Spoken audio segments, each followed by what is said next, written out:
Hello guys and welcome back to Shikha classes. इस video में मैं आपको बताऊंगी डेयर और नीड के यूजेस। क्या है डेयर और नीड? दो ऐसे वर्ब्स हैं, दो ऐसे वर्ड्स हैं जो कि एज मॉडल्स, यानी कि जिसको हम मॉडल ऑक्सिलरी या मॉडल वर्ब्स भी कहते हैं, उनकी तरह भी यूज होते हैं और they are also used as main verbs. इस वजह से उनको सेमी मॉडल्स भी कहा जाता है। मॉडल्स में अब कौन कौन से वर्ब्स आते हैं पहले आप ये देख लीजिए। Can, could, may, might, shall, should, will, would, must और टू, ये सारे वर्ड्स आते हैं मॉडल्स में। डेयर या नीड को हम एज मॉडल यूज करेंगे तो उनका भी सिर्फ फर्स्ट फॉर्म यानी डेयर या नीड ही लगेगा। डेयर्स, नीड्स ये सब नहीं लगेगा। सिर्फ कुछ केसेस में डेयर का पास्ट टेंस फॉर्म भी लगता है डेयर्ड, लेकिन ज़्यादातर केसेस में सिर्फ नीड या डेयर ही, ये दो बेसिक फॉर्म्स जो हैं इन वर्ड्स के, वही मॉडल की तरह यूज़ होते हैं। लेकिन नीड या फिर डेयर जब मेन वर्ब की तरह यूज़ होंगे तो इनके जो भी फॉर्म्स होते हैं, past tense form, past participle form, present participle form, ये सारे फॉर्म्स हम यूज़ कर सकते हैं डिपेंडिंग अपॉन कि सेंटेंस में क्या डिमांड है, हम किस टेंस में इनको as a main verb use कर रहे हैं। एस या ई एस फॉर्म जो होता है जैसे नीड्स, डेयर्स, नीडेड, ये सारे फॉर्म्स हम यूज़ करेंगे जब हम मेन वर्ब की तरह इनको यूज़ करेंगे। जब नीड या dare as a modal form of verb use होता है वैसे केसेस में इनके ठीक बाद जो बेसिक फॉर्म है किसी भी वर्ब का, कोई मेन वर्ब यूज़ होगा। क्योंकि डेयर या need as a modal use हो रहा है तो इस वजह से उस सेंटेंस में कोई मेन वर्ब तो आएगा ही, तो वो जो मेन वर्ब आएगा उसका हमेशा फर्स्ट फॉर्म ही यूज़ होगा। जब डेयर या नीड मॉडल वर्ब की तरह यूज़ होता है तो उनके बाद जो भी मेन वर्ब आते हैं उनका फर्स्ट फॉर्म यानी बेसिक फॉर्म यूज़ होता है। तो वहीं पर जब डेयर या need as a main verb use होंगे तो अगर उसके बाद कोई दूसरा वर्ब आ रहा है तो वो टू इन्फिनेटिव के फॉर्म में आएगा या फिर बेयर इन्फिनेटिव यानी बिना टू के जो इन्फिनेटिव होता है उस तरह यूज़ होगा। नीड और डेयर के जो मॉडल यूजेस होते हैं वो या तो नेगेटिव होते हैं या फिर एक क्वेश्चन के सेंस में यूज़ होता है। जैसे कि आप एग्जाम्पल देख लीजिए, where will you go today, need you ask. अगर इस तरह से कोई रिप्लाई दे रहा है तो इस सेंस में क्या है, need you ask, this is a question.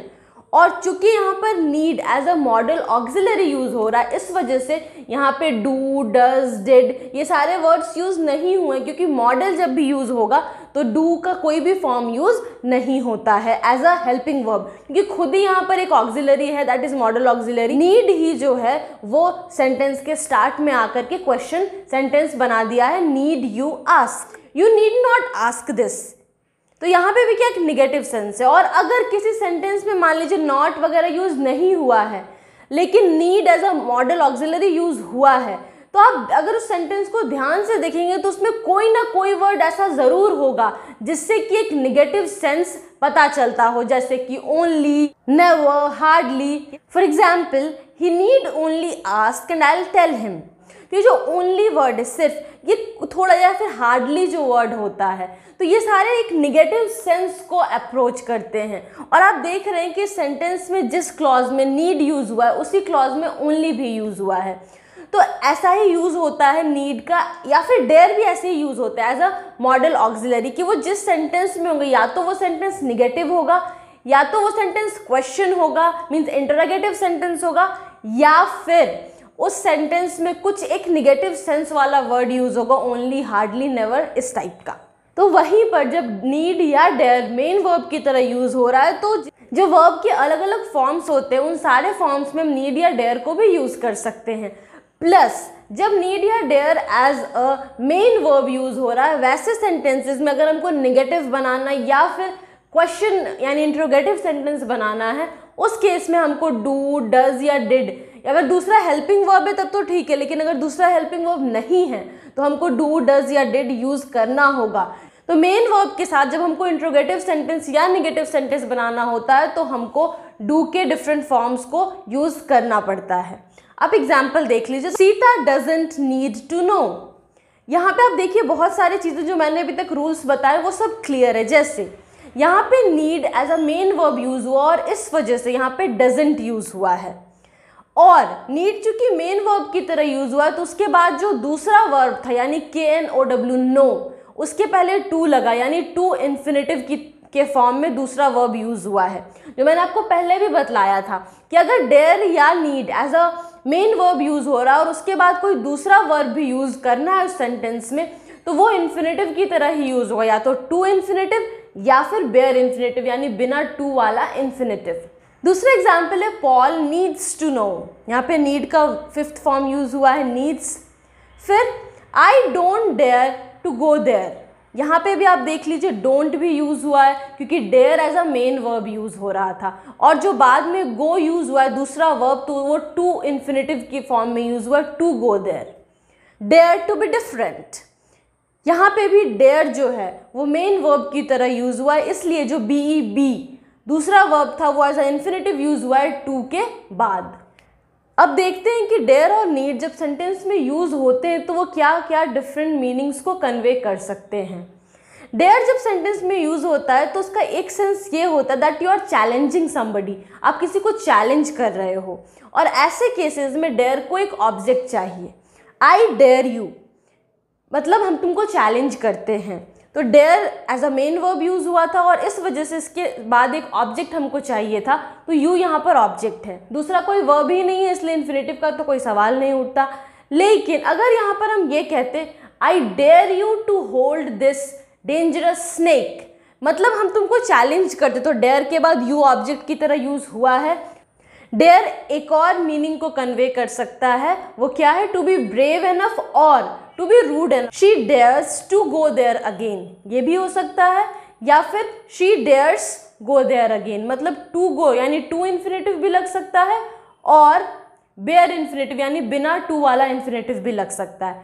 Plus इसके साथ आप देखिए अगर हम यहाँ पर दे लगा दें तो डेयर्स के जगह पर, चूंकि दे प्लूरल है तो वर्ब का फर्स्ट फॉर्म यूज होगा, तो they dare to go there again. Go में कोई चेंज नहीं हो रहा, यानी कि गो इस सेंटेंस में इन्फिनेटिव की तरह यूज हो रहा है क्योंकि डेयर मेन वर्ब था। अब एक क्वेश्चन सेंटेंस हम देख लेते हैं, does anyone dare to go there. इस केस में dare as a main verb use हुआ था और इसलिए इसके बाद टू इन्फिनेटिव भी लगा और इसके पहले डज भी लगा। लेकिन इसी मीनिंग के साथ अगर हम चाहते तो हम डेयर को एज अ मॉडल वर्ब भी यूज कर सकते थे, लेकिन वैसे केस में क्या होता, डज नहीं लगता, डेयर जो है वही सेंटेंस के स्टार्ट में आ जाता, डेयर एनीवन गो देयर।